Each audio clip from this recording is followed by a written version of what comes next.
Live at 6ലേക്ക് സ്വാഗതം. സംസ്ഥാനത്ത് വൈദ്യുതി നിരക്ക് കൂട്ടി പിണറായി സർക്കാർ അധികാരത്തിൽ വന്നതിന് ശേഷം 5ാം തവണയാണ് നിരക്ക് വർധനവുണ്ടാകുന്നത്. 16 പൈസയാണ് ഇന്നലെ മുതൽ പ്രാബല്യത്തിൽ വന്നു. യൂണിറ്റിന് നൽകേണ്ടി വരിക ഉപഭോക്താക്കൾ. വലിയ തിരിച്ചടിയാണ്, വലിയ വയറ്റത്തടിയാണ്. തലക്കെട്ടുകളിലേക്ക്. സംസ്ഥാനത്ത് വൈദ്യുതി നിരക്ക് വർദ്ധിപ്പിച്ചു. യൂണിറ്റിന് 16 പൈസ കൂട്ടി പുതുക്കിയ നിരക്ക് പ്രാബല്യത്തിൽ. പിണറായി സർക്കാർ നിരക്ക് കൂട്ടുന്നത് 5ാം തവണ.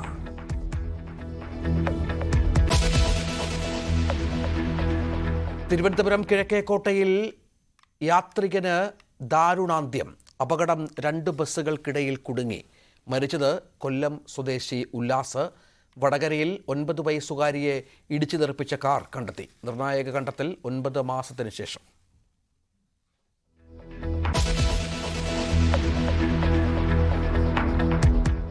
നവീൻ ബാബുവിന്റെ മരണത്തിൽ അന്വേഷണത്തിന് തയ്യാറെന്ന് CBI വേണ്ടെന്നു സർക്കാർ ഹൈക്കോടതിയിൽ. അന്വേഷണം ശരിയായ ദിശയിലാണെന്ന് പ്രോസിക്യൂഷൻ. ദുരൂഹതകൾ പുറത്തുവരുമെന്ന ഭയമെന്ന് VD സതീശൻ.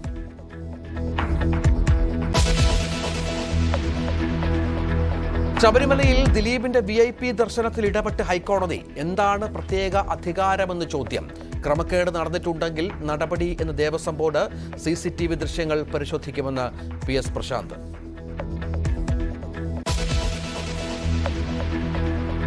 KPCC തലപ്പത്ത് ഉടൻ അഴിച്ചുപണിയില്ല. അധ്യക്ഷനായി K സുധാകരൻ തുടരട്ടെ എന്ന് ഹൈക്കമാൻഡ്. സന്ദീപ് വാര്യർ നേതൃനിരയിലേക്ക്. ദേശീയ നേതാക്കളെ കണ്ട് സന്ദീപ്.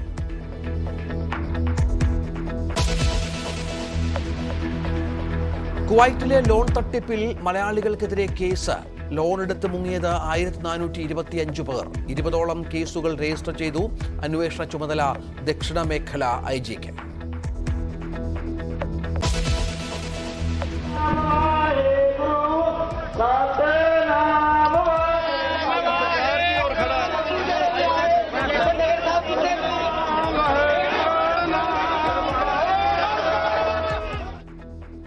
ഡൽഹിയിലേക്കുള്ള കർഷകരുടെ മാർച്ചിൽ സംഘർഷം. കണ്ണീർ വാതകം പ്രയോഗിച്ച് പോലീസ്. കാൽനട മാർച്ച് നിർത്തിവെച്ചു.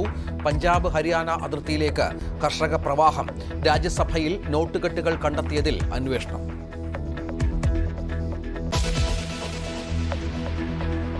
അഡലേഡ് ടെസ്റ്റിൽ ഇന്ത്യയെ തകർത്ത് മിച്ചൽ സ്റ്റാർക്ക്. 1ാം ഇന്നിംഗ്സിൽ 180 പുറത്ത്. സ്റ്റാർക്കിന് 6 വിക്കറ്റ്. ഓസ്ട്രേലിയയ്ക്ക് മികച്ച തുടക്കം.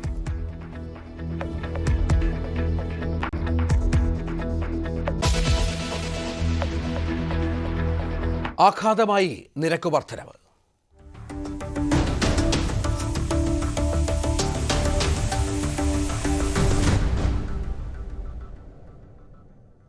സംസ്ഥാനത്ത് വൈദ്യുതി നിരക്ക് കൂട്ടി. യൂണിറ്റിന് 16 പൈസയാണ് കൂട്ടിയത്. അടുത്ത വർഷം മുതൽ 12 പൈസയും വർധനമുണ്ടാകും.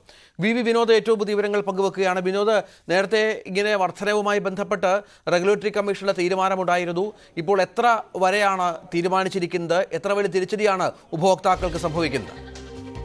രഞ്ജിത്ത്, 30 പൈസയുടെ വർധനയാണ് ആവശ്യപ്പെട്ടിരുന്നത്. എന്നാൽ ഇപ്പോൾ 16 പൈസയുടെ വർധന എന്ന് തീരുമാനിച്ചിരിക്കുന്നു. ഏതാണ്ട് 4% വർധനയാണ് എന്ന് കണക്കാക്കാം.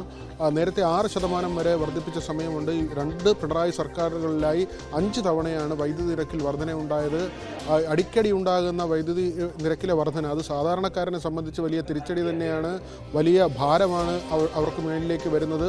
മാത്രമല്ല 12 പൈസ അടുത്ത വർഷം കൂട്ടാനും തീരുമാനമായിട്ടുണ്ട്. അതേസമയം ഈ സമ്മർ താരിഫ് എന്ന നിലയ്ക്ക് 10 പൈസ വർദ്ധിപ്പിക്കണമെന്നൊരു ശുപാർശയുണ്ടായിരുന്നു. അത് ഇപ്പോൾ തള്ളിക്കളഞ്ഞിരിക്കുകയാണ്. ജനുവരി മുതൽ മെയ് വരെ വരുന്ന സമയത്ത് 10 പൈസയുടെ വർധന അത് പ്രത്യേക ഒരു താരിഫായി കൊണ്ടുവന്ന് അതുകൂടി ഉപഭോക്താക്കളിൽ നിന്ന് ഈടാക്കണമെന്നതായിരുന്നു ഒരു നിർദ്ദേശം. പക്ഷേ ആ നിർദ്ദേശം ഇപ്പോൾ ഒഴിവാക്കിയിരിക്കുന്നു. മറിച്ച് 16 പൈസയുടെയും അടുത്ത വർഷം 12 പൈസയുടെയും വർധന എന്ന നിലയ്ക്കാണ് ഇപ്പോൾ കൊണ്ടുവന്നിട്ടുള്ളത്. നേരത്തെ 3 കമ്പനികളുമായുള്ള കരാർ ഉണ്ടായിരുന്നു. 7 വർഷത്തെ ഒരു ദീർഘകാല കരാർ എന്ന നിലയ്ക്കാണ് കാര്യങ്ങൾ പോയത്. ആ കരാർ റദ്ദായത് ഒരു തിരിച്ചടിക്ക് കാരണമാണ്. മറ്റൊന്ന് നീരൊഴുക്കിലുണ്ടായ കുറവ്. അത് KCB വിശദീകരിക്കുന്നത് കഴിഞ്ഞ വർഷവും ഈ വർഷവും ഈ ജലവൈദ്യുതോൽപാദന കേന്ദ്രങ്ങളിലേക്കുള്ള നീരൊഴുക്ക് അതിൽ വലിയ തോതിൽ കുറവുണ്ടായി. ഇത് തിരിച്ചടിയായി. വൈദ്യുതോൽപാദനത്തിന് തിരിച്ചടിയായതുകൊണ്ട് തന്നെ പുറത്തുനിന്ന് കൂടുതൽ വൈദ്യുതി വാങ്ങേണ്ട സാഹചര്യമുണ്ടായി. ഈ കഴിഞ്ഞ മെയ് 3-നാണ് സംസ്ഥാനത്ത് ഇക്കൊല്ലത്തെ ഏറ്റവും കൂടുതൽ വൈദ്യുതി ഉപഭോഗ ദിവസമായി അത് രേഖപ്പെടുത്തിയത്. ഏതാണ്ട് 131 ദശലക്ഷം യൂണിറ്റ് അന്ന് ഉപയോഗിച്ചിരുന്നു. അതിൽ തന്നെ 93 ദശലക്ഷം യൂണിറ്റ് പുറത്തുനിന്ന് വാങ്ങിയതാണ്. ഈ 7 വർഷമായി 3 കമ്പനികളിൽ നിന്ന് വൈദ്യുതി വാങ്ങിയിരുന്നത് 4.25 രൂപയ്ക്കായിരുന്നു. ഈ കരാർ റദ്ദായതോടുകൂടി 6 രൂപ മുതൽ 8 രൂപ വരെ നൽകിയാണ് വൈദ്യുതി പുറത്തുനിന്ന് വാങ്ങേണ്ടി വരുന്നത്. ഇതിൻ്റെ ഭാരം കൂടി സാധാരണക്കാരൻ്റെ തലയിലേക്ക് വന്നു വീഴുന്ന ഒരു സാഹചര്യമുണ്ട്. നമ്മളിത് വൈദ്യുതി നിരക്ക് കൂടുമ്പോൾ സ്വാഭാവികമായും ഗാർഹിക ഉപഭോക്താക്കളെ ബാധിക്കുക മാത്രമല്ല സമസ്ത മേഖലകളെയും, നമ്മൾ പെട്രോളിനൊക്കെ വില കൂടുന്നു എന്ന് പറയുന്നത് പോലെ വൈദ്യുതിക്ക് നിരക്ക് കൂടുമ്പോൾ ഇത് ഉൽപ്പാദന മേഖലയിൽ വലിയ തോതിൽ ചിലവിൽ മാറ്റമുണ്ടാക്കും. സേവന മേഖലയെ ഇത് ബാധിക്കും. ആ തരത്തിൽ സമസ്ത രംഗങ്ങളെയും ബാധിക്കുന്ന നിലയിൽ തന്നെയാണ് ഈ നിരക്ക് വർധനയെ കാണേണ്ടത്. മാത്രമല്ല ഈ കുടിവെള്ള വിതരണത്തിൻ്റെ അതിൻ്റെ ചാർജ് വർധന, അതോടൊപ്പം തന്നെ രജിസ്ട്രേഷൻ നിരക്ക് വർദ്ധിപ്പിച്ചത്, കെട്ടിട നികുതിയിൽ നേരത്തെ വന്ന വർധന, ഇതെല്ലാം തന്നെ സാധാരണക്കാരനെയാണ് നേരിട്ട് ബാധിക്കുന്നത്. സാധാരണക്കാരനെയും പാവപ്പെട്ട ആളുകളെയും ഇടത്തരക്കാരെയും പൂർണ്ണമായും വലിയ ഭാരത്തിലേക്ക്, അവരുടെ ചുമലിലേക്ക് വലിയ ഭാരം കൊണ്ടുവയ്ക്കുന്ന നിലയിലേക്ക് തന്നെയാണ് ഈ ചാർജ് വർധനകൾ പോകുന്നത്. മാത്രമല്ല സപ്ലൈകോയുടെ കാര്യം നമ്മൾ പരിശോധിച്ചാൽ ഈ അടുത്തിടെയാണ് അവശ്യ സാധനങ്ങൾക്ക് വില കൂട്ടിയത്. അതിന് പിന്നാലെ കഴിഞ്ഞ ദിവസം വീണ്ടും മറ്റ് വസ്തുക്കൾക്ക് കൂടി സപ്ലൈകോ വില കൂട്ടിയിരുന്നു. ഈ സപ്ലൈകോയുടെ ഷോപ്പുകൾ പലതും ഒഴിഞ്ഞു കിടക്കുന്ന സാഹചര്യം ഉണ്ടായിരുന്നു. വിനോദ്, ഇപ്പോൾ മന്ത്രി കെ കൃഷ്ണൻകുട്ടി മാധ്യമങ്ങളോട് സംസാരിക്കുന്നുണ്ട്. അതിന്റെ ഓഡിയോ സംപ്രേഷണത്തിലേക്ക്. KSEB ലിമിറ്റഡ് 2024-25 വർഷത്തേക്ക് സമ്മർ താരിഫ് ഉൾപ്പെടെ യൂണിറ്റിന് ശരാശരി 37 നിരക്ക് വർധന ശുപാർശ ചെയ്തെങ്കിലും അത് അംഗീകരിച്ചില്ല. ശരാശരി കമ്മീഷൻ 16 പൈസയുടെ വർധനവ് മാത്രമേ അംഗീകരിച്ചിട്ടുള്ളൂ. കൺട്രോളിലൂടെ അടിസ്ഥാനപ്പെടുത്തി ഗാർഹിക വാങ്ങിക്കുന്നത് കമ്മിയായി, ചെലവ് കമ്മിയായി കിട്ടിയാൽ അത് ഉപഭോക്താക്കൾക്ക് കൈമാറാനുള്ള ശുപാർശ റെഗുലേറ്ററി കമ്മീഷൻ നമ്മൾ സമർപ്പിക്കും. മിനിസ്റ്റർ എപ്പോഴും പറയും ഈ നിരക്ക് വർധന ചെറിയ വർധനയാണ്, ചെറിയ വർധന. പക്ഷേ ഇത് സത്യത്തിൽ ഇവിടെ 10 പൈസയല്ലേ വർദ്ധിച്ചിട്ടുള്ളൂ. 16 പൈസ എല്ലാറ്റിനും അല്ല, വൻകിടക്കാർക്ക് മാത്രമേ ഉള്ളൂ, ചെറുകിടക്കാർക്കൊന്നുമില്ല. അത് വായിച്ചു ഞാൻ, അത് ശ്രദ്ധിച്ചില്ല. 200 യൂണിറ്റ് താഴെയുള്ളവർക്കൊന്നുമില്ല. ഈ സാധാരണക്കാർ പറഞ്ഞ ഞാൻ ചിക്കട്ടെ, എനിക്കത് വിഷമം കൊണ്ട് പറയാണ്. 97 കോളനിയിൽ ഇനിയും ഇലക്ട്രിസിറ്റിയെ കണ്ടിട്ടില്ല. അവിടെ കൊടുക്കണ്ടേ? ഇതിനാര് ചെലവ് വഹിക്കും? അതേപോലെ പട്ടികജാതി പട്ടികവർക്കാർക്ക് 50 യൂണിറ്റ് താഴെ ചാർജ് കൊടുക്കുന്നില്ല. ഇതൊക്കെ വഹിക്കണമെങ്കിൽ ഇവിടുന്ന് കിട്ടിയാലേ ഇത് കൊടുക്കാൻ പറ്റുള്ളൂ. അതേപോലെ നമ്മുടെ വികസനം, ഇപ്പോൾ മലബാർ സൈഡിൽ ഇപ്പോഴും ഇലക്ട്രിസിറ്റിയുടെ കുറവ് വളരെ വലുതാണ്. അവിടെ ഇപ്പോൾ ഈ പ്രാവശ്യം വന്ന ശേഷമാണ് നമ്മൾ കൂടുതൽ സബ്സ്റ്റേഷനൊക്കെ കൊണ്ടുവരുന്നത്. കാസർഗോഡ് ലൈനൊക്കെ പ്ലാൻ ചെയ്തത്. ഇതിനൊക്കെ പണം വേണ്ടേ? പണം കണ്ടെത്താൻ വേറെ എന്താ വഴി? ആരും സഹായിക്കില്ലല്ലോ. ഗവൺമെൻറ് സഹായം വളരെ പരിമിതമല്ലേ ഉള്ളൂ.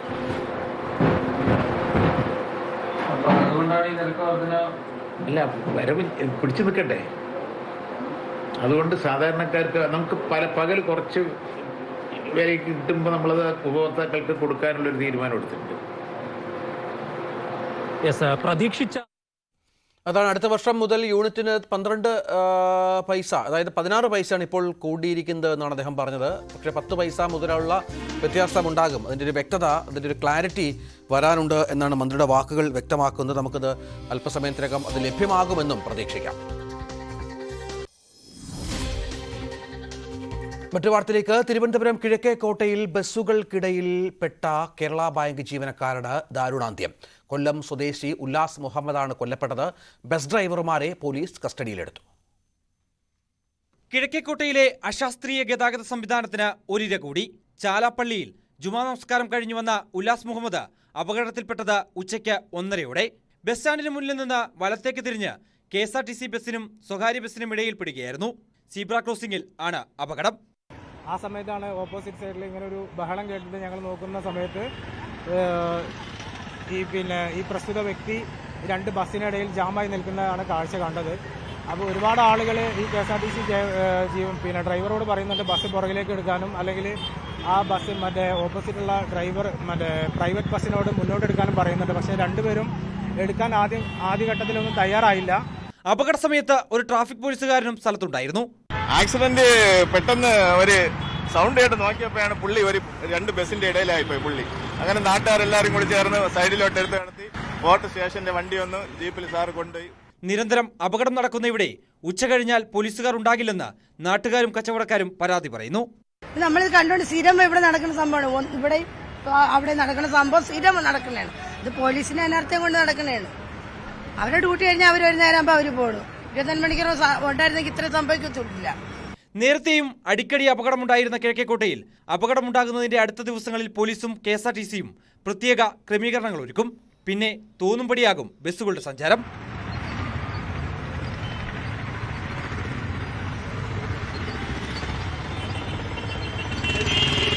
ന്യൂസ് 18 തിരുവനന്തപുരം. വടകര ദേശീയപാതയിൽ കാറിടിച്ച് വയോധിക മരിക്കുകയും കൊച്ചുമകൾ കോമാ സ്റ്റേജിലാവുകയും ചെയ്ത അപകടമുണ്ടാക്കിയ കാർ കണ്ടെത്തി. കാർ ഓടിച്ച ഷൈജിൽ ദുബായിലേക്ക് കടന്നു. അപകടം നടന്ന് 9 മാസത്തിന് ശേഷമാണ് കാർ കസ്റ്റഡിയിലെടുക്കുന്നത്. അപകടത്തിൽ പരിക്കേറ്റ ദൃഷാന കഴിഞ്ഞ 9 മാസമായി കോമ സ്റ്റേജിൽ മെഡിക്കൽ കോളേജ് ആശുപത്രിയിൽ കഴിയുകയാണ്. ഒപ്പമുണ്ടായിരുന്ന അമ്മൂമ്മ ബേബി സംഭവസ്ഥലത്ത് തന്നെ മരിച്ചിരുന്നു. അപകടത്തിന് ശേഷം നിർത്താതെ പോയ വാഹനം 9 മാസത്തിനു ശേഷമാണ് ക്രൈംബ്രാഞ്ച് കണ്ടെത്തി കസ്റ്റഡിയിലെടുത്തത്. പുറമേരി സ്വദേശിയായ മീത്തലെ പുനത്തിൽ ഷെജീലിന്റെ KL 18 R1846 മാരുതി സ്വിഫ്റ്റ് കാറാണ് ഇരുവരെയും ഇടിച്ചു തെറിപ്പിച്ചതെന്ന് ക്രൈംബ്രാഞ്ച് അന്വേഷണത്തിൽ കണ്ടെത്തി. കാർ ഓടിച്ച ഷെജിൽ നിലവിൽ ദുബായിലാണുള്ളത്. അപകടത്തിനിടയാക്കിയ കാർ ഇയാളുടെ വീട്ടിൽ നിന്നും പോലീസ് കസ്റ്റഡിയിലെടുത്തു. കാറുടമ ഷെജിലിനെ നാട്ടിലെത്തിക്കാനുള്ള നടപടികൾ ആരംഭിച്ചതായി ജില്ലാ പോലീസ് മേധാവി P. നിതിൻ രാജ് പറഞ്ഞു. ഉടനെ തന്നെ ഈ പ്രതിയെ കൊണ്ടുവന്ന് ബാക്കി കേസിന് ആവശ്യമായിട്ടുള്ള ബാക്കി കാര്യങ്ങളും ചെയ്യുന്നതിനും അതോടൊപ്പം തന്നെ ഈ കേസുമായി ബന്ധപ്പെട്ടിട്ട് ബാക്കി ഇൻഷുറൻസുമായി ബന്ധപ്പെട്ടിട്ട് കുട്ടിക്ക് ലഭിക്കേണ്ടുന്ന ബാക്കി കാര്യങ്ങളുമായി ബന്ധപ്പെട്ടിട്ടുള്ള കാര്യങ്ങൾ ഫയലുകൾ സ്പീഡ് ചെയ്യുന്നതിന് ഭാഗത്തും പോലീസിന്റെ ഭാഗത്തും നല്ല സഹായങ്ങളുണ്ടാകും. ഇത് നാഷണൽ ഇൻഷുറൻസിന്റെ ക്ലെയിമാണ് ഉണ്ടായിരുന്നത്. നമ്മൾ പിന്നീടുള്ള പരിശോധനയിൽ ആ ഒരു ക്ലെയിം അതൊരു തെറ്റായ ക്ലെയിം ആണ് എന്നുള്ളത് മനസ്സിലാക്കിയിട്ടുണ്ട്. അപകടം നടന്നത് മറ്റൊരിടത്താണെങ്കിലും മറ്റൊരു മതിലിനോട് ഇടിച്ച് എന്ന് പറയുന്ന ഒരു പ്രത്യേകമായിട്ടുള്ള സന്ദർഭം ക്രിയേറ്റ് ചെയ്തുകൊണ്ടാണ് ഈ ഒരു ക്ലെയിം നടത്തിയിട്ടുള്ളത്. 2024 ഫെബ്രുവരി 17 രാത്രി 10 മണിക്കായിരുന്നു അപകടം. മരിച്ച ബേബി ചേറോട്ടെ വീട്ടിലേക്ക് പോകാൻ പേരക്കുട്ടിയുമായി റോഡ് മുറിച്ചു കടക്കുന്നതിനിടെ അമിത വേഗതയിലെത്തിയ കാർ ഇരുവരെയും ഇടിച്ചു തെറിപ്പിച്ച് നിർത്താതെ പോവുകയായിരുന്നു. അപകടത്തിന് ശേഷം കാർ CCTV ദൃശ്യങ്ങളിൽ പതിയാതെ ഷിജിൽ ഭാര്യ വീട്ടിലെത്തിച്ചു. രാത്രി 11 മണിയോടെ പുറമേരിയിലെ സ്വന്തം വീട്ടിലേക്ക് കാറുമായി പോയി. ഇടിയുടെ ആഘാതത്തിൽ കാറിനുണ്ടായ കേടുപാടുകൾ തീർക്കാൻ വർക്ക്ഷോപ്പിലെത്തിച്ചു. മതിലിടിച്ചാണ് അപകടം സംഭവിച്ചതെന്ന് വരുത്തി തീർക്കാൻ ഇൻഷുറൻസ് കമ്പനിയിൽ നിന്നും ക്ലെയിം ഈടാക്കി. അപകടം നടന്ന കാലയളവിലെ ഇൻഷുറൻസ് ക്ലെയിം സംബന്ധിച്ച് നടത്തിയ അന്വേഷണത്തിലാണ് പ്രതിയെ തിരിച്ചറിഞ്ഞത്. ആദ്യം ലോക്കൽ പോലീസ് അന്വേഷിച്ച കേസ് പ്രതിയെ കണ്ടെത്താൻ കഴിയാതായതോടെ കോഴിക്കോട് ജില്ലാ ക്രൈംബ്രാഞ്ചിനെ ഏൽപ്പിക്കുകയായിരുന്നു. DYSP VV ബെന്നിയുടെ നേതൃത്വത്തിലുള്ള സംഘമാണ് കാർ കണ്ടെത്തിയത്. ന്യൂസ് 18 വടകര.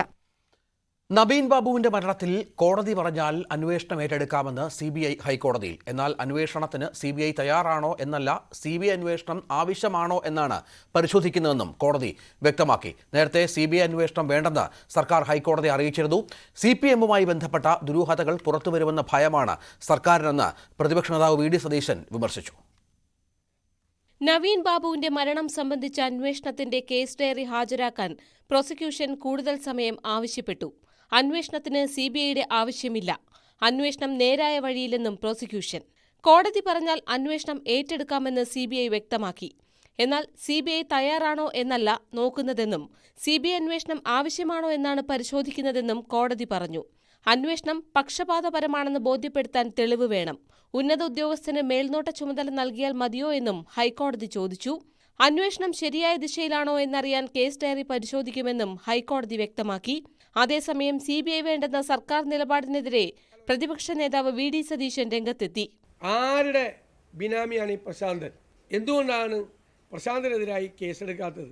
എന്തുകൊണ്ടാണ് നവീൻ ബാബുവിൻ്റെ കുടുംബത്തിൽ പോയി അവരുടെ കൂടെ നിൽക്കുമെന്ന് പ്രഖ്യാപിച്ച CPM സെക്രട്ടറി പ്രതിയായ PP ദിവ്യ ജയിലിൽ നിന്ന് ഇറങ്ങുമ്പോൾ സ്വന്തം ഭാര്യയെ വിട്ട് സ്വീകരിച്ചത് എന്തിനു വേണ്ടിയിട്ടാണ്? ഈ തുടങ്ങിയ CPMുമായി ബന്ധപ്പെട്ട ദുരൂഹതകൾ CBI അന്വേഷിച്ചാൽ പുറത്തു വരും എന്ന് ഭയന്നാണ് CBI അന്വേഷണത്തെ എതിർക്കുന്നത്. കേസ് അടുത്ത വ്യാഴാഴ്ച വീണ്ടും പരിഗണിക്കും. ന്യൂസ് 18 കൊച്ചി. ശബരിമലയിൽ ദിലീപിന് ദർശനത്തിന് VIP പരിഗണന നൽകിയത് എന്തിനെന്ന് ഹൈക്കോടതി. പ്രായമായവരും കുട്ടികളും ദർശനം നടത്താൻ കഴിയാതെ മടങ്ങിയത് അതീവ ഗുരുതരമാണെന്നും ദിലീപിന് എന്താണ് പ്രത്യേക അധികാരമെന്നും കോടതി ചോദിച്ചു. സംഭവിച്ചത് എന്തെന്ന് അന്വേഷിച്ച് ക്രമക്കേട് നടന്നിട്ടുണ്ടെങ്കിൽ നടപടിയെടുക്കുമെന്നാണ് ദേവസ്വം ബോർഡിന്റെ നിലപാട്. ക്ഷേത്രത്തിലെ CCTV ദൃശ്യങ്ങൾ പരിശോധിക്കുമെന്നും ദേവസ്വം ബോർഡ് പ്രസിഡന്റ് വ്യക്തമാക്കി. കഴിഞ്ഞ ദിവസം ഹരിവരാസനം ചൊല്ലി നടയടയ്ക്കുന്ന സമയത്താണ് ദിലീപ് ദർശനത്തിനായെത്തിയത്. സിവിൽ ദർശനത്തിന് വന്ന ദിലീപിനെ ദേവസ്വം പ്രതിനിധികൾ സോപാനത്തേക്ക് കൊണ്ടുവന്നു. ഹരിവരാസനം ചൊല്ലി നടയടച്ചതിനു ശേഷം മേൽശാന്തിയെയും തന്ത്രിയെയും കണ്ടതിന് പിന്നാലെയാണ് ദിലീപ് മടങ്ങിയത്. ദിലീപ് മുൻനിരയിൽ ഏറെ നേരം നിന്ന് ദർശനം നടത്തിയതാണ് ഇപ്പോൾ ഹൈക്കോടതി ചോദ്യം ചെയ്തിരിക്കുന്നത്. ദിലീപിന് VIP പരിഗണന നൽകിയതിലൂടെ സാധാരണക്കാർക്ക് ബുദ്ധിമുട്ടുണ്ടായെന്നും പ്രായമായവരും കുട്ടികളും ദർശനം കിട്ടാതെ മടങ്ങിയെന്നും ഹൈക്കോടതി നിരീക്ഷിച്ചു. ദേവസ്വം സ്പെഷ്യൽ കമ്മീഷണർ നൽകിയ റിപ്പോർട്ട് പ്രകാരമാണ് ഹൈക്കോടതി ദേവസ്വം ബോർഡിനോട് ഇക്കാര്യത്തിൽ വിശദീകരണം തേടിയിരിക്കുന്നത്. CCTV ദൃശ്യങ്ങളടക്കം ഹാജരാക്കി അടുത്ത ദിവസം റിപ്പോർട്ട് സമർപ്പിക്കാനാണ് ശബരിമല എക്സിക്യൂട്ടീവ് ഓഫീസറോട് ഹൈക്കോടതി ആവശ്യപ്പെട്ടിരിക്കുന്നത്. എന്നാൽ എന്താണ് സംഭവിച്ചതെന്ന് അന്വേഷിച്ച് നടപടിയെടുക്കുമെന്നായിരുന്നു ദേവസ്വം ബോർഡ് പ്രസിഡന്റ് PS പ്രശാന്തിന്റെ പ്രതികരണം. കുറ്റക്കാർക്ക് കർശനമായ നടപടിയെടുക്കും. ഒരു പൊതുവായ തീരുമാനമാണ്. എല്ലാവരും നേരെ തൊഴിൽ പോകണം എന്നുള്ളത് ദേവസ്വം ബോർഡിന്റെയും പോലീസും എല്ലാവരും കൂടി ഒരുമിച്ചെടുത്ത തീരുമാനമാണ്. അതേസമയം ദിലീപിന് പുറമെ ജുഡീഷ്യറിയിലെ പ്രമുഖരും ഇതേ ദിവസം സന്നിധാനത്തുണ്ടായിരുന്നു. ഇവർ ദീപാരാധന സമയത്തും ഹരിവരാസനം ചൊല്ലി നടയടയ്ക്കുന്ന സമയത്തും ശ്രീകോവിലിന് മുൻപിൽ തന്നെ ഉണ്ടായിരുന്നു. ഇക്കാര്യങ്ങൾ കൂടി ഹൈക്കോടതിയെ ധരിപ്പിക്കാനാണ് ദേവസ്വം ബോർഡിന്റെ നീക്കം. ഈ മണ്ഡലകാലത്ത് തടസ്സങ്ങളില്ലാതെ സുഖമായി ദർശനം നടത്തി തീർത്ഥാടകർ മടങ്ങുന്നുവെന്ന റിപ്പോർട്ടുകൾ പുറത്തുവരുന്നതിനിടെയാണ് ഹൈക്കോടതിയുടെ ഭാഗത്തുനിന്നും VIP ദർശനത്തെ ചൊല്ലി വിമർശനം ഉണ്ടായിരിക്കുന്നത്. ന്യൂസ് 18 സന്നിധാനം. ബലാത്സംഗ കേസിൽ നടൻ സിദ്ദിഖിനെ അറസ്റ്റ് ചെയ്ത് ജാമ്യത്തിൽ വിട്ടു. 1 ലക്ഷം രൂപയുടെ ആൾജാമ്യത്തിനും കേരളത്തിന് പുറത്തു പോകരുതെന്ന ഉപാധികളോടെയുമാണ് വിട്ടയച്ചത്. സിദ്ദിഖ് അന്വേഷണവുമായി സഹകരിക്കുന്നില്ലെന്ന് പോലീസ് വീണ്ടും കോടതിയെ അറിയിച്ചു. മൂന്നാം തവണയാണ് സിദ്ദിഖ് തിരുവനന്തപുരത്തെ പോലീസ് കൺട്രോൾ റൂമിൽ അന്വേഷണ സംഘത്തിന് മുന്നിലെത്തുന്നത്. സുപ്രീം കോടതി അനുവദിച്ച മുൻകൂർ ജാമ്യത്തിന്റെ നടപടിക്രമങ്ങൾ പൂർത്തിയാക്കാനായിരുന്നു വരവ്. 2 മണിക്കൂറോളം ചോദ്യം ചെയ്ത ശേഷം അറസ്റ്റ് രേഖപ്പെടുത്തി. പിന്നീട് പോലീസ് ജീപ്പിൽ പോലീസുകാർക്ക് നടുവിലിരുന്ന് വൈദ്യപരിശോധനയ്ക്ക്.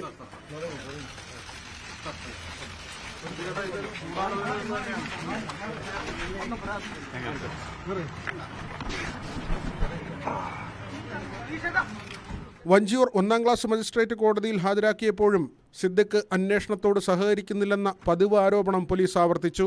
അതുകൊണ്ട് തന്നെ കർശന ഉപാധികളോടെ വേണം ജാമ്യം നൽകാനെന്നും കോടതി മുൻപാകെ ബോധിപ്പിച്ചു. കേരളം വിടരുത്, പാസ്പോർട്ട് ഹാജരാക്കണം, പരാതിക്കാരിയെ സമൂഹമാധ്യമങ്ങളിലൂടെ ഭീഷണിപ്പെടുത്തുകയോ അപമാനിക്കുകയോ ചെയ്യരുത്, സാക്ഷികളെ സ്വാധീനിക്കരുത്, അന്വേഷണവുമായി പൂർണ്ണമായി സഹകരിക്കണം. ഇത്രയും ഉപാധികളോടെയാണ് ജാമ്യം നൽകിയത്. സിനിമയിൽ അവസരം വാഗ്ദാനം ചെയ്ത് തിരുവനന്തപുരം മാസ്കോട്ട് ഹോട്ടലിലേക്ക് വിളിച്ചു വരുത്തി പീഡിപ്പിച്ചെന്നാണ് യുവനടിയുടെ പരാതി. 2016 സംഭവത്തിൽ 8 വർഷം കഴിഞ്ഞ് ഹേമ കമ്മിറ്റി റിപ്പോർട്ടിന് പിന്നാലെ പരാതി നൽകിയതിലടക്കം സംശയം പ്രകടിപ്പിച്ചാണ് സുപ്രീം കോടതി മുൻകൂർ ജാമ്യം അനുവദിച്ചത്. ന്യൂസ് 18 തിരുവനന്തപുരം. കുവൈറ്റിലെ ലോൺ തട്ടിപ്പിൽ മലയാളികൾക്കെതിരെ കേസ്. 1425 മലയാളികളാണ് കുവൈറ്റിൽ നിന്ന് കോടികൾ ലോൺ എടുത്ത് മുങ്ങിയത്. കുവൈറ്റ് ബാങ്കിന്റെ പരാതിയിൽ കേരളത്തിൽ 20ഓളം കേസുകൾ രജിസ്റ്റർ ചെയ്തു. സംഭവത്തിൽ ദക്ഷിണമേഖല IG-ക്കാണ് അന്വേഷണ ചുമതല. ആജ്ഞ രവീന്ദ്രൻ ഏറ്റവും പുതിയ വിവരങ്ങൾ പങ്കുവെക്കും. ആജ്ഞ, ഇത്ര വലിയ ഒരു തട്ടിപ്പ് എന്ന് പറയുന്നത് അത് ചെറിയ കാര്യമല്ലല്ലോ. 700 കോടി രൂപയുടെ തട്ടിപ്പാണ് ഇത്. ഈ മുങ്ങിയവരൊക്കെ എവിടെയാ? കേരളത്തിൽ തന്നെ ഉണ്ടോ? മറ്റെന്തൊക്കെയാണ് വിവരങ്ങൾ?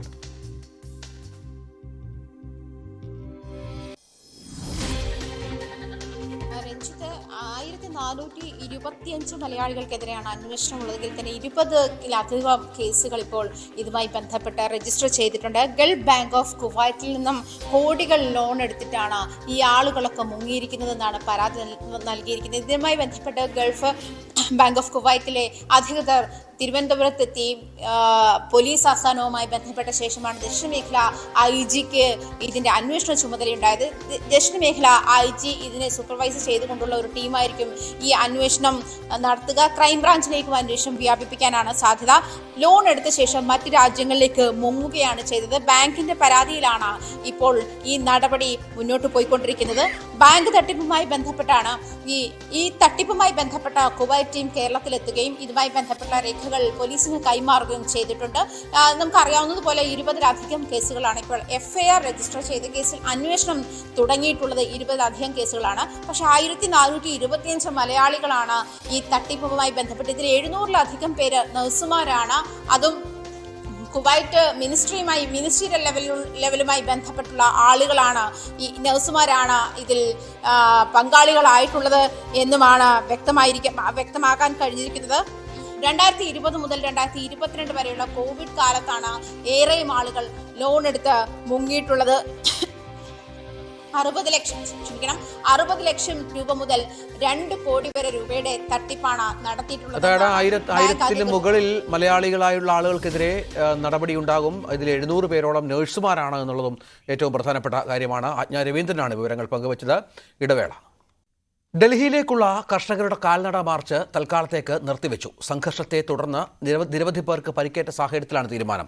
പ്രതിഷേധിച്ച കർഷകരെ പിരിച്ചുവിടാൻ സുരക്ഷാ ഉദ്യോഗസ്ഥർ കണ്ണീർ വാതകം പ്രയോഗിച്ചതിനെ തുടർന്നാണ് സമരം സംഘർഷത്തിൽ കലാശിച്ചത്. പഞ്ചാബിലെ പട്യാല ജില്ലയിലെ ശംഭു അതിർത്തിയിൽ നിന്നാണ് കർഷക മാർച്ച് ആരംഭിച്ചത്. 101 കർഷകരുടെ ജാഥ ബാരിക്കേഡ് ഉപയോഗിച്ച് ഏതാനും മീറ്റർ അകലെ തന്നെ പോലീസ് തടഞ്ഞു. കർഷകർ മുന്നോട്ട് നീങ്ങരുതെന്ന് ഹരിയാന പോലീസ് ആവശ്യപ്പെടുകയും ചെയ്തു. ഭാരതീയ നാഗരിക് സുരക്ഷാ സംഹിതയുടെ സെക്ഷൻ 163 പ്രകാരം നിരോധനാജ്ഞ ഉത്തരവ് നിലനിൽക്കുന്നതായും അറിയിച്ചു. തുടർന്ന് പ്രതിഷേധിച്ച കർഷകരെ പിരിച്ചുവിടാൻ കണ്ണീർവാതക ഷെല്ലുകൾ എറിഞ്ഞു. ഏതാനും പേർക്ക് പരിക്കേറ്റ സാഹചര്യത്തിൽ മാർച്ച് തൽക്കാലം നിർത്തിവെച്ചതായി നേതാക്കൾ അറിയിച്ചു. കർഷക സംഘടനകളുടെ 2 പ്രധാന ഫോറങ്ങളായ സംയുക്ത കിസാൻ മോർച്ചയും കിസാൻ മസ്ദൂർ മോർച്ചയും യോഗം ചേർന്ന് തുടർ നടപടികൾ തീരുമാനിക്കും. അംബാല ജില്ലയിൽ ആളുകൾ അനധികൃതമായി ഒത്തുകൂടുന്നത് നിരോധിച്ചിട്ടുണ്ട്. വിളകൾക്ക് താങ്ങുവില ഉറപ്പാക്കുക, കാർഷിക കടങ്ങൾ എഴുതിത്തള്ളുക, സമരങ്ങളിൽ പങ്കെടുത്ത കർഷകരുടെ പേരിലുള്ള കേസുകൾ റദ്ദാക്കുക എന്നീ ആവശ്യങ്ങൾ മുന്നോട്ടുവച്ചാണ് കർഷകരുടെ സമരം. सरकार को मानना चाहिए, ये तो देशव्यापी आंदोलन है. देश की 12 मांगों के ऊपर हम वार्ता करना चाहते हैं सरकार से. क्या मांगे हैं सर? MSP लीगल गारंटी कानून, किसान मजदूर की कर्ज माफी, C250 के अनुसार फसलों के दाम, भारत WTO से बाहर आए, मजदूरों की नरेगा मिले, अच्छी दिहाड़ी हो, इस तरह का फसली बीमा योजना हो, आदिवासियों की संविधान की 5वीं अनुसूची लागू हो. इस तरह की 12 मांगे हैं. लखीमपुर खीरी का इंसाफ है. കോൺഗ്രസ് കർഷകരുടെ ആവശ്യങ്ങൾക്ക് പിന്തുണ ആവർത്തിച്ചു വ്യക്തമാക്കി. നിരവധി പ്രതിപക്ഷ പാർട്ടി നേതാക്കളും കർഷക സമരത്തിന് പിന്തുണ പ്രഖ്യാപിച്ച് രംഗത്തെത്തി. News desk, news 18. രാജ്യസഭയിൽ നോട്ടുകെട്ട് വിവാദം. കോൺഗ്രസ് നേതാവ് മനു അഭിഷേക് സിംഗ്വിയുടെ ഇരിപ്പിടത്തിനരികെ നിന്ന് നോട്ടുകെട്ടുകൾ കിട്ടിയെന്ന ഉപരാഷ്ട്രപതി ജഗ്ദീപ് ധൻഖർ സഭയെ അറിയിച്ചു. ആരോപണം നിഷേധിച്ച് സിംഗ്വി അന്വേഷണം സ്വാഗതം ചെയ്തു. റിസർവ് ബാങ്ക് പുതിയ പലിശ നയം പ്രഖ്യാപിച്ചു. ബാങ്കുകൾക്ക് റിസർവ് ബാങ്ക് നൽകുന്ന വായ്പയുടെ പലിശയായ റിപ്പോ നിരക്കിൽ മാറ്റമില്ല. 6.5% എന്ന അടിസ്ഥാന പലിശ നിരക്ക് തുടരും. ഭവന വാഹന വായ്പാ പലിശ നിരക്കിൽ മാറ്റമുണ്ടാകില്ല. 6-അംഗ പണയ സമിതിയിൽ 4 പേർ പലിശ നിരക്കിൽ മാറ്റേണ്ട എന്ന നിലപാടെടുത്തു. ഉയർന്ന പണപ്പെരുപ്പവും വളർച്ചാ നിരക്ക് കുറഞ്ഞതുമാണ് റിപ്പോ നിരക്ക് മാറ്റമില്ലാതെ തുടരാൻ കാരണം. പണപ്പെരുപ്പ നിയന്ത്രണവും സാമ്പത്തിക വളർച്ചയും തമ്മിലുള്ള സന്തുലിതാവസ്ഥ നിലനിർത്താൻ സെൻട്രൽ ബാങ്കിന് ബാധ്യതയുണ്ടെന്ന് reserve bank governor Shaktikanta Das പറഞ്ഞു. വയനാട് ദുരന്ത സഹായം വൈകുന്നതിൽ കേരളത്തെ വിമർശിച്ച് അമിത്ഷാ. സംസ്ഥാന സർക്കാർ വിശദമായ നിവേദനം നൽകിയത് നവംബർ 13-നാണ്. പ്രധാനമന്ത്രി ആവശ്യപ്പെട്ടിട്ട് 3.5 മാസം വൈകി. കേരളത്തിന് ഉചിതമായ സഹായം നൽകുമെന്നും അമിത്ഷായുടെ കുറിപ്പിൽ പറയുന്നു. ദുരന്തത്തെ ഏത് വിഭാഗത്തിൽ ഉൾപ്പെടുത്തണം എന്ന് വ്യക്തമാക്കിയിട്ടില്ല. പ്രിയങ്ക ഗാന്ധി അടക്കം MP-മാർ നേരിട്ട് കണ്ട് സമർപ്പിച്ച നിവേദനത്തിലാണ് അമിത്ഷായുടെ മറുപടി. വയനാട് ദുരന്തത്തിൽ അമിത്ഷായ്ക്ക് മറുപടിയുമായി മന്ത്രി കെ രാജൻ അമിത്ഷാ പറഞ്ഞതിൽ കഴമ്പില്ല. 1201 കോടി രൂപയുടെ നഷ്ടപരിഹാര കണക്ക് നൽകിയതാണെന്നും ഓഗസ്റ്റ് 17 നൽകിയ മെമ്മോറാണ്ടത്തിലെ 3 ആവശ്യങ്ങളും കേന്ദ്രം പരിഗണിച്ചില്ലെന്നും മന്ത്രി പറഞ്ഞു. നവംബർ 13 നൽകിയത് പോസ്റ്റ് ഡിസാസ്റ്റർ നീഡ് അസസ്മെന്റ് ആണെന്നും വിശദീകരണം. കോൺഗ്രസ് പുനഃസംഘടനയിൽ KPCC തലപ്പത്ത് അഴിച്ചുപണി വേണ്ടെന്ന നിലപാടിൽ ഹൈക്കമാൻഡ്. നിയമസഭാ തെരഞ്ഞെടുപ്പ് വരെ KPCC അധ്യക്ഷ പദവിയിൽ കെ സുധാകരൻ തന്നെ തുടരും എന്നാണ് ദേശീയ നേതൃത്വത്തിന്റെ തീരുമാനം. സുധാകരനെ അധ്യക്ഷ സ്ഥാനത്ത് നിന്ന് നീക്കുന്നതിനു വേണ്ടി ഒരു വിഭാഗം നേതാക്കൾ സമ്മർദ്ദം ശക്തമാക്കുന്നതിനിടയിലാണ് ഹൈക്കമാൻഡിന്റെ നിർണായക ഇടപെടൽ. തദ്ദേശ നിയമസഭാ തെരഞ്ഞെടുപ്പുകൾക്ക് 1.5 വർഷം മാത്രം ശേഷിക്കെ പുനഃസംഘടനയുടെ പേരിൽ KPCC അധ്യക്ഷനെ ഉൾപ്പെടെ മാറ്റിയാൽ സംഘടനാ സംവിധാനത്തെ പ്രതികൂലമായി ബാധിക്കുമെന്നാണ് കോൺഗ്രസ് ദേശീയ നേതൃത്വത്തിന്റെ വിലയിരുത്തൽ. പ്രവർത്തകർക്കിടയിൽ ഇത് ആശയക്കുഴപ്പത്തിന് വഴിവെക്കുമെന്നും നേതൃത്വം കരുതുന്നു. നിയമസഭാ തെരഞ്ഞെടുപ്പ് മുന്നിൽ കണ്ട് പാർട്ടി തലപ്പത്തേക്ക് യുവമുഖത്തെ പരിഗണിക്കണം എന്നായിരുന്നു ഒരു വിഭാഗത്തിന്റെ ആവശ്യം.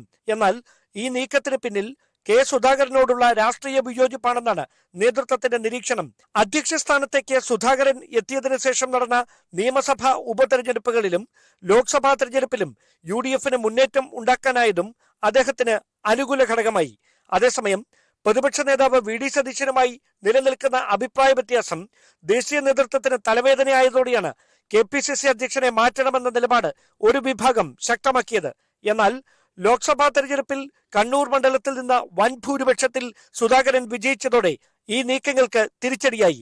അതിനിടെ പാലക്കാട് ഉപതെരഞ്ഞെടുപ്പിന് പിന്നാലെ കോൺഗ്രസ് പുനഃസംഘടനാ ചർച്ചകൾ സജീവമായതോടെയാണ് സുധാകരൻ മാറിയേക്കുമെന്ന അഭ്യൂഹം ശക്തമായത്.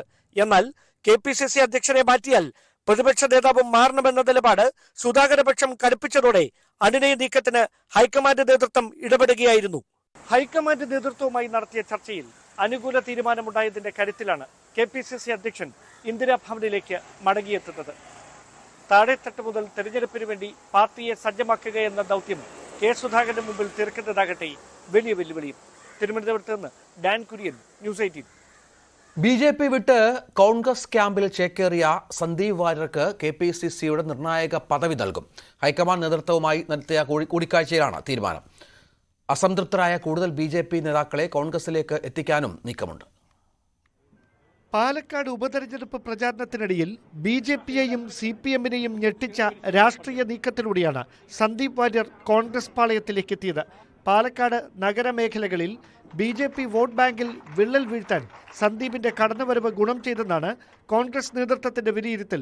ഈ പശ്ചാത്തലത്തിലാണ് KPCC നേതൃനിരയിലേക്ക് സന്ദീപിനെ പരിഗണിക്കാനുള്ള നീക്കം സജീവമായിരിക്കുന്നത്. കോൺഗ്രസ് ദേശീയ അധ്യക്ഷൻ ഉൾപ്പെടെയുള്ള നേതാക്കളുമായി സന്ദീപ് വാര്യർ കഴിഞ്ഞ ദിവസം ഡൽഹിയിൽ കൂടിക്കാഴ്ച നടത്തിയിരുന്നു. ഏത് പദവിയിലേക്ക് നിയോഗിക്കണമെന്ന കാര്യത്തിൽ KPCC അധ്യക്ഷൻ കെ സുധാകരൻ ഹൈക്കമാൻഡ് നേതൃത്വവുമായി നടത്തുന്ന ചർച്ചയിൽ തീരുമാനമാകും. പാർലമെന്ററി രംഗത്തും സന്ദീപിനെ പരിഗണിക്കുന്ന കാര്യം കോൺഗ്രസ് നേതൃത്വം നേരത്തെ ചർച്ച ചെയ്തിരുന്നു.